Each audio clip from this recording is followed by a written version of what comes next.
স্বপ্নে আমার মনে হলো কখন ঘা দিলে আমার দ্বারে, হায় স্বপ্নে আমার মনে হলো আমি জাগি নাই গো তুমি মিলালে অন্ধকারে, হায় স্বপ্নে আমার মনে হলো।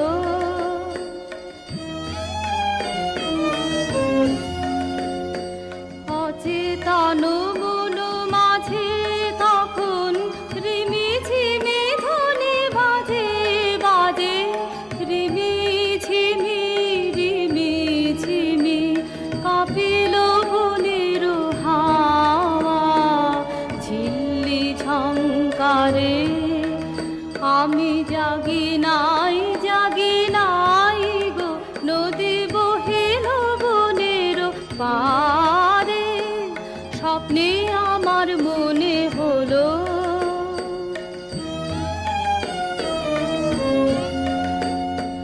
পথিক এলো দুই প্রহরে পথের আহ্বান আনি ঘরে, পথিক এলো দুই প্রহরে পথের আহ্বান আনি ঘরে, শিয়রে নীরব বিনা বেজেছিল কি জানি না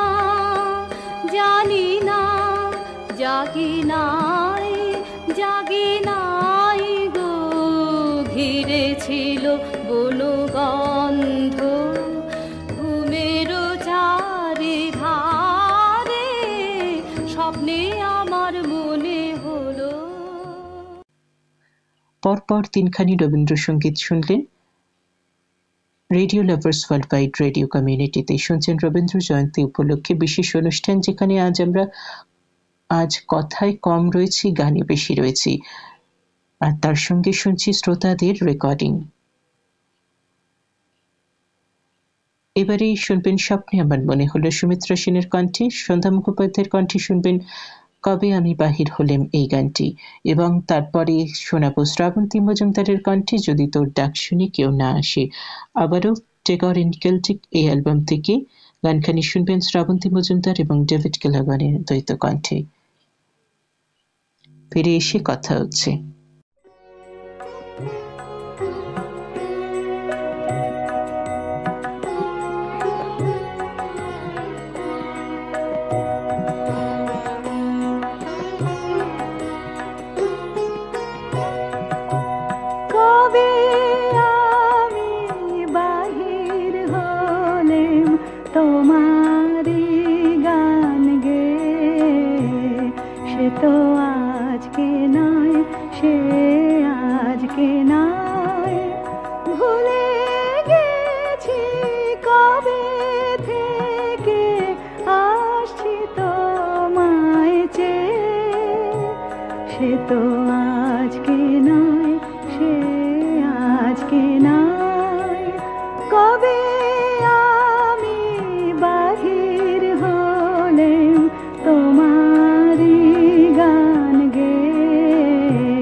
কতই নামে ডেকেছি যে, কতই ছবি এঁকেছি যে, কোন আনন্দে চলেছি তার ঠিকানা না পেয়ে। সে তো আজকে নয়, সে আজকে নয়, পুষ্প যেমন আলোর লাগি না জেনে রাত কাটায় জাগি।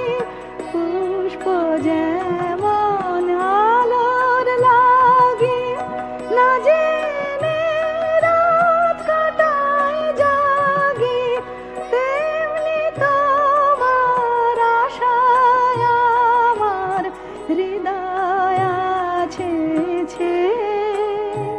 সে তো আজকে নয়, সে আজকে নয়, কবে আমি বাহির হলেম তোমারি গান গে। সে তো আজকে নয়, সে আজকে নয়।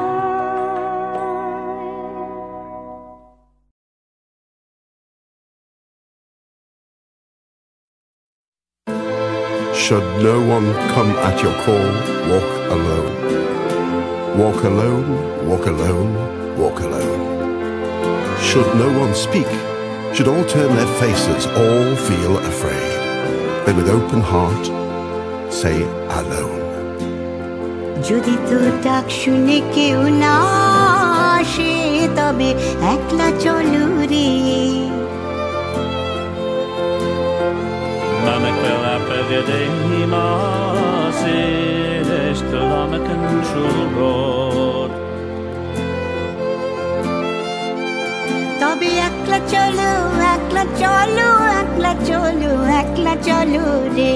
তবে Este lamakan shul, lamakan shul, lamakan shul, lamakan shulrod. Mamek wel apagade himase, este lamakan shulrod.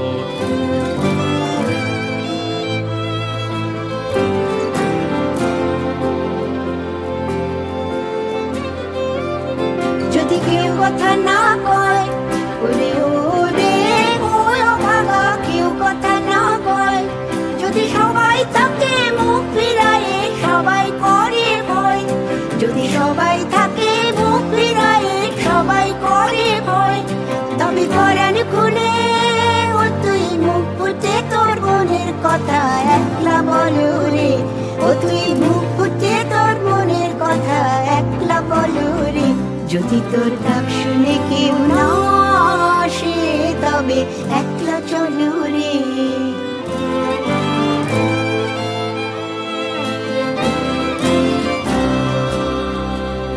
যদি সবাই ফিরে যায়, ওরে ওরে ওরে ভাগা, সবাই ফিরে যায়।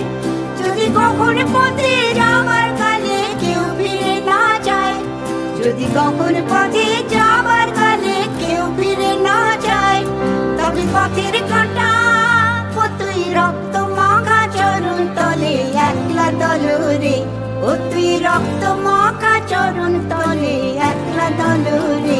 যদি তোর ডাক শুনে কেউ না আসে, তবে একলা চলো রে। যদি তোর ডাক শুনে কেউ না আসে, তবে একলা চলো রে। Maris, Marit, de la pêche, das Glas, du weißt, der Krachai, Marit, de la pêche, vi ställem, kan play, lego, la play, la tiho, da de nacht. Vi ställem, kan play, lego, la play, la tiho, da de nacht. The jag fight hard, Jesus for the dust, the sun so jet, the lamakan gold, Jesus for the dust, the sun so jet, the lamakan gold. Mamek fel apagade himase, este lamakan shulrod.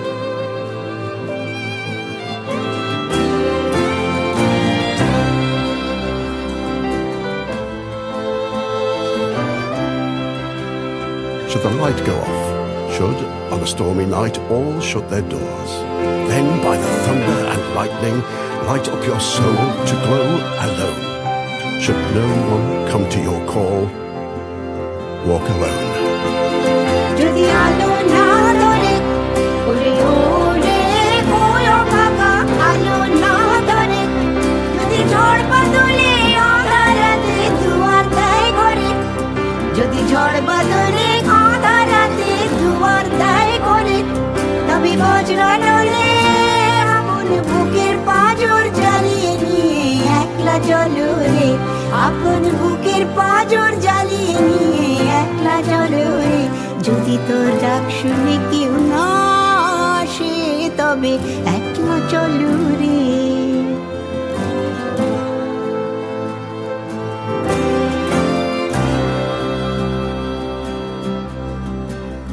যদি তোর ডাক শুনে কেউ না আসে তবে একলা চলো রে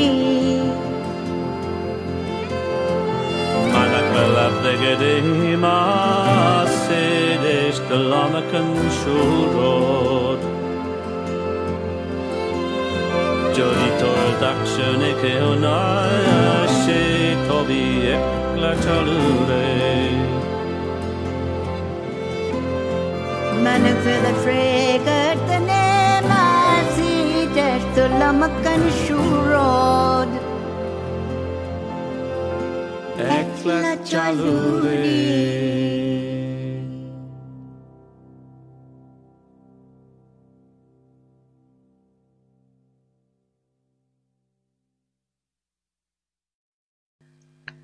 radio lovers worldwide radio community শ্রোতা বন্ধুরা, আজকের এই বিশেষ অনুষ্ঠান শুনছেন রবীন্দ্র জয়ন্তী উপলক্ষে বিশেষ অনুষ্ঠান। যারা আজকের এই বিশেষ অনুষ্ঠানের এখনো পর্যন্ত আমাদের সঙ্গে রয়েছেন তাদের অনেক অনেক অনেক অনেক ধন্যবাদ জানাই। সব শ্রোতাদের রেকর্ডিংও শোনানো হয়ে গেছে, আর আজকের মতো এই অনুষ্ঠান থেকে বিদায় নেওয়ার সময়ও এসে গেছে। আপনারা আমার সঙ্গে মানে রাজস্বীর সঙ্গে শুনছিলেন radio lovers worldwide radio community থেকে প্রচারিত রবীন্দ্র জয়ন্তী উপলক্ষে বিশেষ অনুষ্ঠান। আজকের মতো এই বিশেষ অনুষ্ঠান শেষ করব গানে গানে। শোনাবো মান্নাদের কণ্ঠে স্বপনে দহিয়েছিল কি মোহে এই গানটি, এবং শ্যামল মিত্রের কণ্ঠে আমি চঞ্চল হে। এই দুটি গান শুনতে শুনতে এবং শোনাতে শোনাতে আজকের মতো এই বিশেষ অনুষ্ঠান থেকে আমি রাজস্বী বিদায় নেব। শ্রোতা বন্ধুরা, আমাদের অনুষ্ঠান শুনতে থাকুন, সুস্থ থাকুন, সঙ্গে থাকুন, ভালো থাকুন।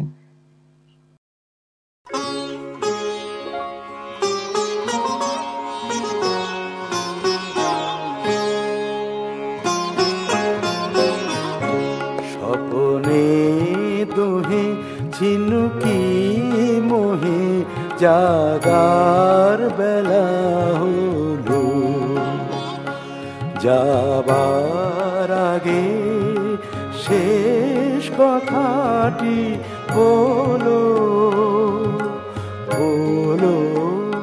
স্বপনে দহি ঝিনুকি মোহে জাগার বেলা হলো।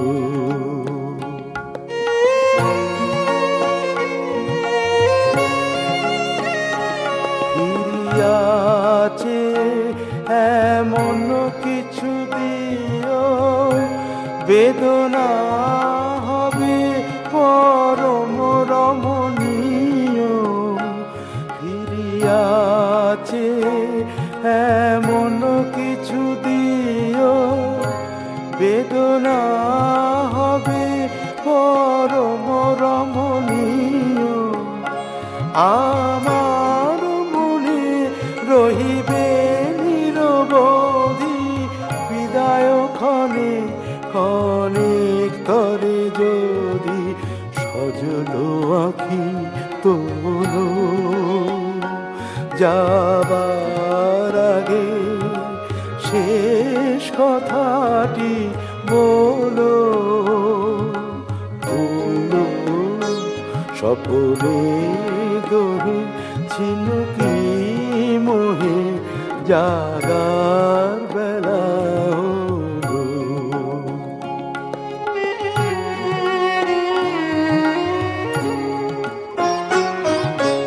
নিমেষহারা এসুকো তারা এমনি উষাকালে উঠিবে দূরে বিরহ আকাশ বালে নিমেষ হারা এসুকো তারা এমনি উষাকালে উঠিবে দূরে বিরহ আকাশ বালে রজনী শেষে এই যে শেষ কাদা বিনার কারে পড়িল তাহা বাধা হারানো বনি স্বপনে গাথা রবে হে বিরোহিণী আপন হাতে তবে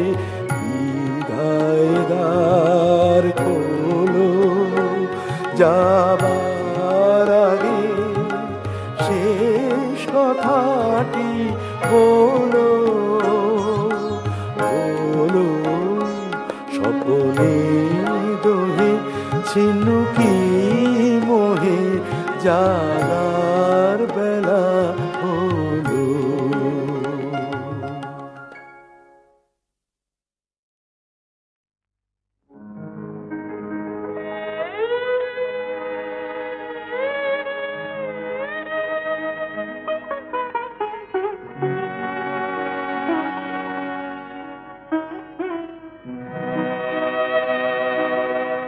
আমি চঞ্চল হে আমি সুদূরে রূপিয়াসি আমি চঞ্চল হে আমি সুদূরে রূপিয়াসি আমি চঞ্চল হে আমি সুদূরে রূপিয়াসি আমি চঞ্চল হে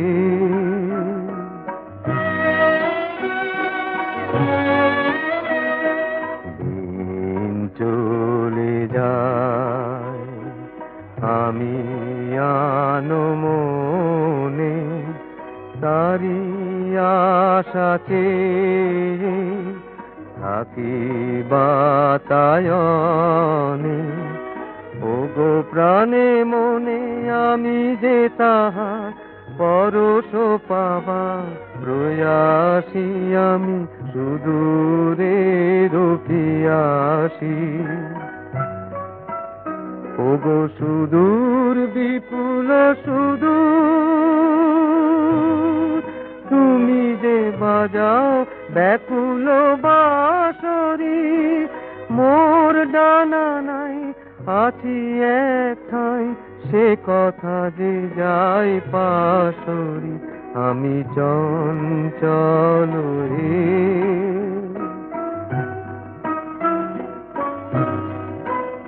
আমি উন্মনা হে হে সুদূর আমি উদাসী রৌদ্র মাখানো অলস বেলায় তরু মর মরে ছায়ার খেলায় কি মূরতি তব নীল আকাশে নয়নে ওঠে গোয়া ভাসি হে সুদূর আমি উদাসী ওগো সুদূর বিপুল সুদূর তুমি যে বাজাও ব্যাকুল বাঁশরি কক্ষে আমার রুদ্ধ দুয়ার সে কথা যে যায় পাশরি আমি চঞ্চল হে আমি সুদূরে রূপিয়াসি। নমস্কার, আমি সুনেত্রা চ্যাটার্জি। আজ 25শে বৈশাখ, কবিগুরুর জন্মদিন। রবীন্দ্র সৃষ্টি সম্ভারের সাথে আমরা সবাই পরিচিত। তার কবিতা, গান আমাদের প্রাণের স্পন্দন। কিছু কিছু সৃষ্টি তার মনের অন্তঃস্থল থেকে আপনি উঠে এসেছিল। আর কিছু কিছু সৃষ্টির প্রেক্ষাপট রূপে বিশেষ কিছু কারণ ছিল। যারা কবিগুরুর সাহচর্য পেয়েছেন, খুব কাছ থেকে তাকে দেখার, অনুভব করার সুযোগ পেয়েছেন, সেই রকম ব্যক্তিত্বদের বিভিন্ন লেখা থেকে কবিগুরুর কিছু কিছু গান সৃষ্টির পেছনে বিশেষ কিছু কারণের কথা আমরা জানতে পারি। শান্তিদেব ঘোষের রবীন্দ্রসঙ্গীত বইটি এই বিষয়ে একটি অমূল্য সম্পদ। আজ কবিগুরুর জন্মদিনে তাকে শ্রদ্ধা জানাব আমার নিজের লেখা এই শ্রদ্ধার্ঘ্য দিয়ে, রবীন্দ্রসঙ্গীতের নেপথ্যে। দেশবন্ধু চিত্তরঞ্জন দাশের ভগ্নী অমলা দাস এবং উর্মিলা দাস। ছোট বয়স থেকেই অমলার সাথে জোড়াসাঁকো ঠাকুর বাড়ির সম্পর্ক ছিল সুনিবিড়। উর্মিলার লেখা থেকে জানা যায়, একদিন জোড়াসাঁকোর শোবার ঘরে বিছানায় শুয়ে মৃণালিনী দেবী আর অমলা খুব গল্প করছেন। গল্পে এতটাই মগ্ন যে কবি কতক্ষণ এসে দাঁড়িয়েছেন কেউ টেরও পাননি। শেষে কবি বলে উঠলেন, আমি আর কতক্ষণ দাঁড়িয়ে থাকব। 1302 সালে রবীন্দ্রনাথ একবার সপরিবারে শিলাইদহে গিয়েছিলেন। অমলাও সঙ্গে গিয়েছিল। সেই সময় একটি চিঠিতে রবি ঠাকুর লেখেন, রাত্রি যদিও গভীর ছিল কিন্তু সম্পূর্ণ নিস্তব্ধ ছিল না, কারণ আমার পাশের বোট থেকে 2 প্রতিবেশিনী বিছানায় পড়ে পড়ে হাস্যালাপ করছিলেন। বলা বাহুল্য, এই 2 প্রতিবেশিনী ছিলেন মৃণালিনী দেবী এবং অমলা। তাদের বন্ধুত্বের এই গভীরতা দেখে কবি লেখেন, ওলসই ওলসই আমার ইচ্ছা করে তোদের মতন মনের কথা কই, ওলসই ওলসই আমার ইচ্ছা করে তোদের মতন মনের কথা কই। 17 বছর বয়সে কবি প্রথমবার বিলেত যাওয়ার আগে কিছুদিন মেজদাদা সত্যেন্দ্রনাথ ঠাকুরের কাছে ছিলেন। তখন সত্যেন্দ্রনাথ চাকরি সূত্রে থাকতেন গুজরাটের শাহীবাগ নামক রাজপ্রাসাদে। সত্যেন্দ্রনাথ কাজে বেরিয়ে যাবার পর রবীন্দ্রনাথ শাহীবাগের অসংখ্য প্রকোষ্ঠ অলিন্দে ঘুরে ঘুরে বেড়াতেন। এই নিঃসঙ্গ প্রাসাদের অনুভূতি কবির মনকে নাড়া দেয়, যার প্রতিফলন স্বরূপ আমরা পাই ক্ষুধিত পাষাণ। আর এই প্রাসাদে বসেই কবি লেখেন, নীরব রজনী দেখো মগ্ন জোছনায়,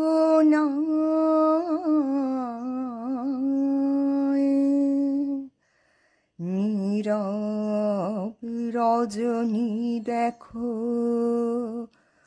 মগ্ন জোছনায়।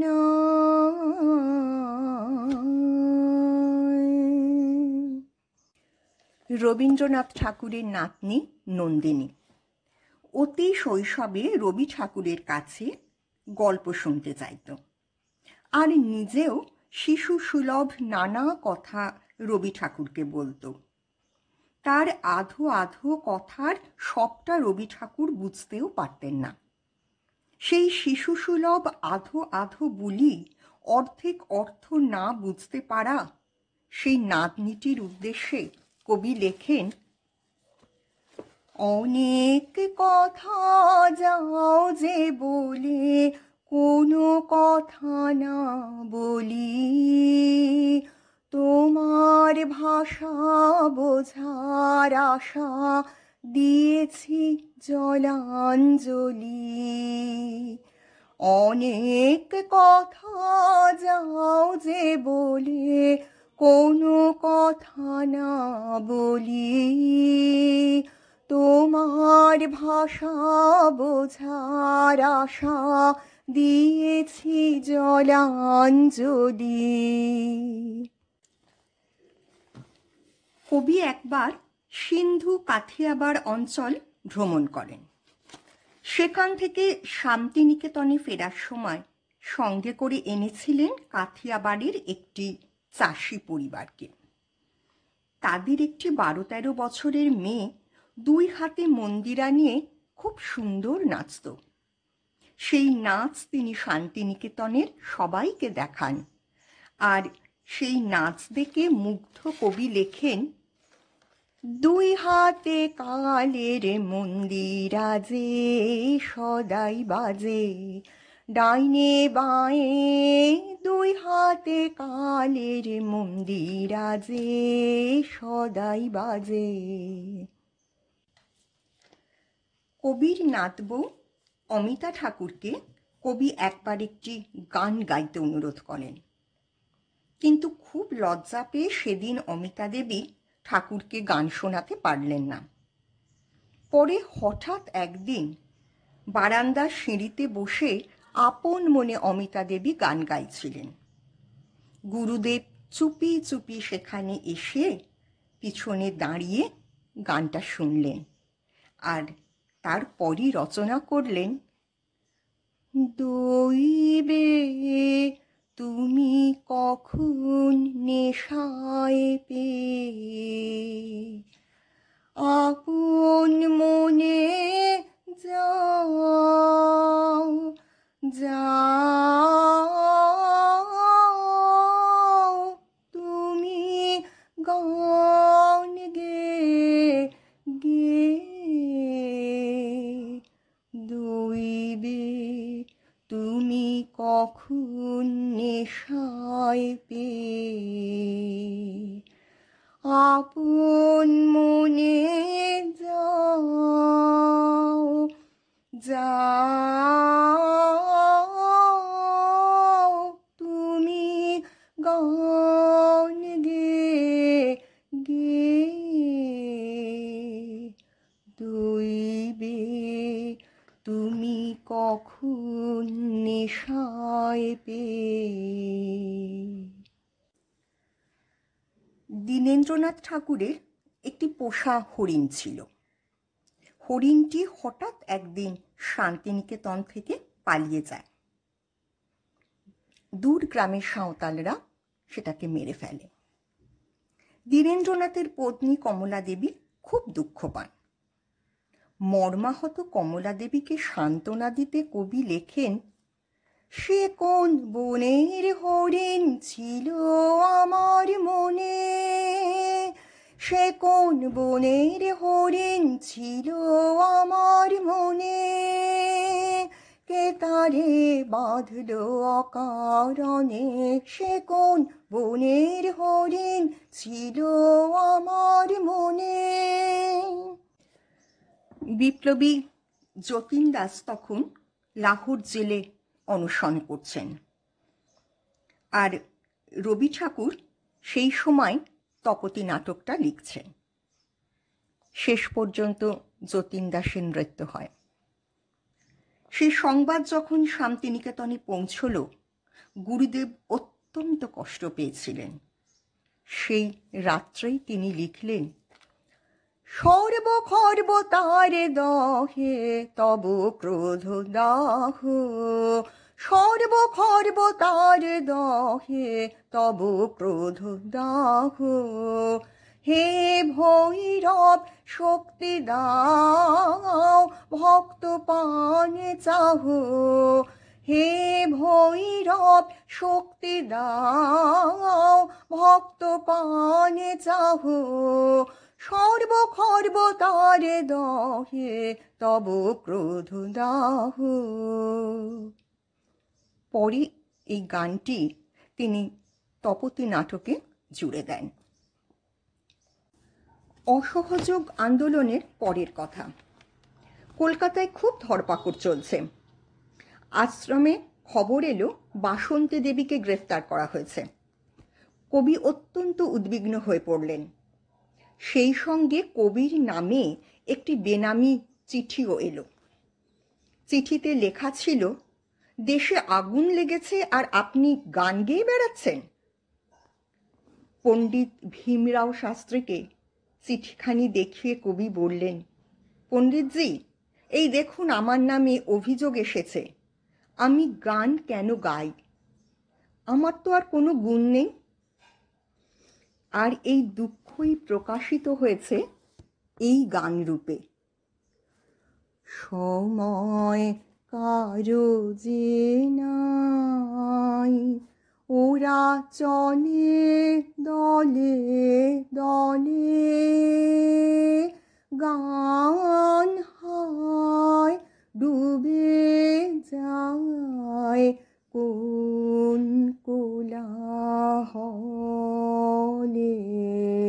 সময় কারো যে নাই, ওরা চলে দলে দলে, গান হয় ডুবে যায় কোন কোলাহলে। সময় কারো যে নাই। ভারতে জাতীয় কংগ্রেসের যখন পতন হয়, রবীন্দ্রনাথ তার একজন উৎসাহী সভ্য ছিলেন। তৎকালীন কংগ্রেসের নীতি ছিল আবেদন নিবেদনের মাধ্যমে, অর্থাৎ নরম পন্থা অবলম্বন করে ব্রিটিশ সরকারের কাছে দাবি দাওয়া পেশ করা। এই পন্থা কবির মনোপুত ছিল না। তিনি ধীরে ধীরে সরে আসেন। কিন্তু একদিন কংগ্রেস অনুরাগীদের একটি ঘরোয়া আসরে তাকে নিমন্ত্রণ করা হলে তিনি রাজি না থাকলেও বিশিষ্ট বন্ধুর অনুরোধ উপেক্ষা করতে পারেননি।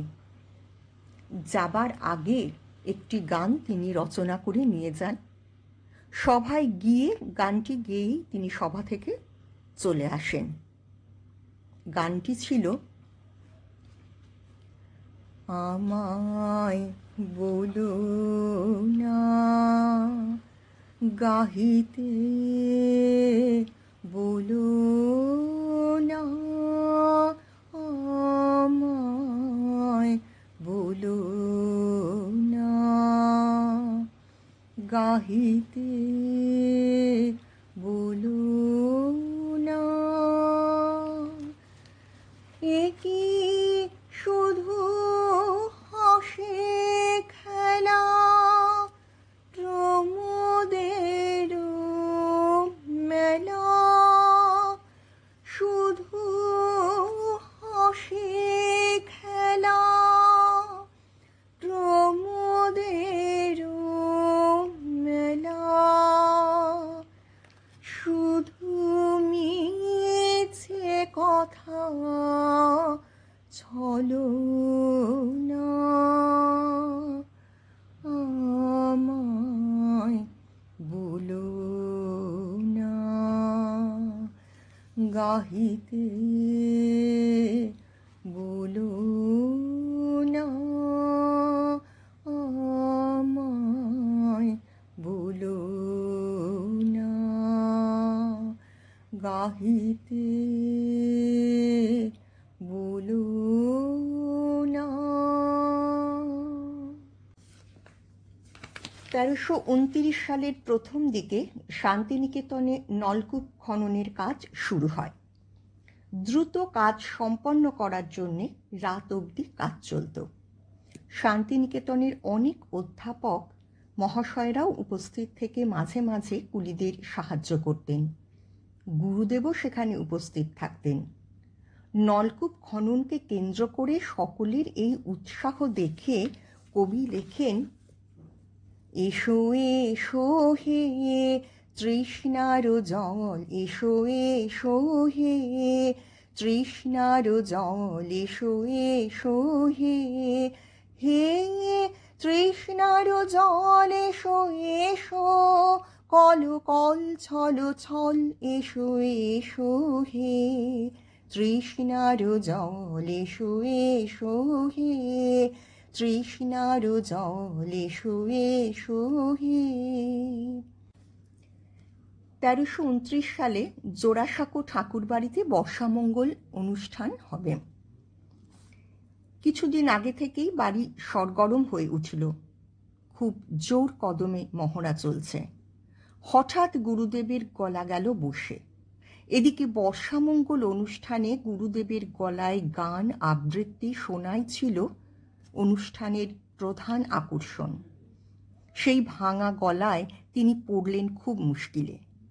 সেই অবস্থায় তিনি একটি গান রচনা করে দীনেন্দ্রনাথ ও শান্তিদেবকে ডেকে ভাঙা গলাতেই গানটি শিখিয়ে দিলেন সন্ধ্যায় গাইবার জন্যে। গানটি ছিল,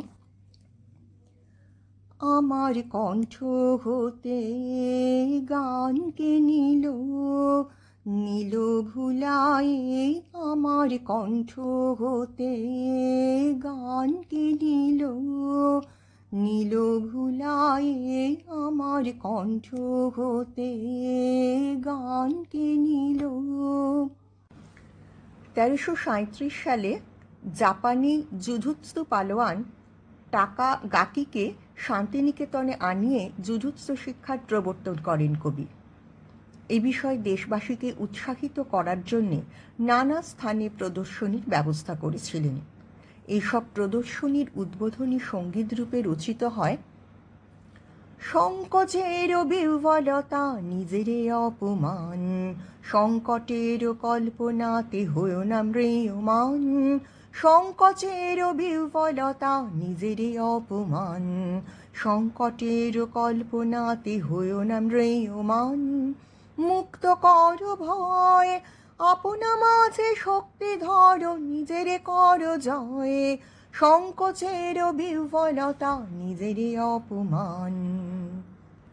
অর্থাৎ নিজের ওপর আত্মবিশ্বাসী হও এবং দুর্বলতা ত্যাগ করে এগিয়ে যাও। 1348 সালের 25শে বৈশাখ গুরুদেবের জন্মদিন পালনের জন্য সারা বাংলাদেশ মেতে উঠল।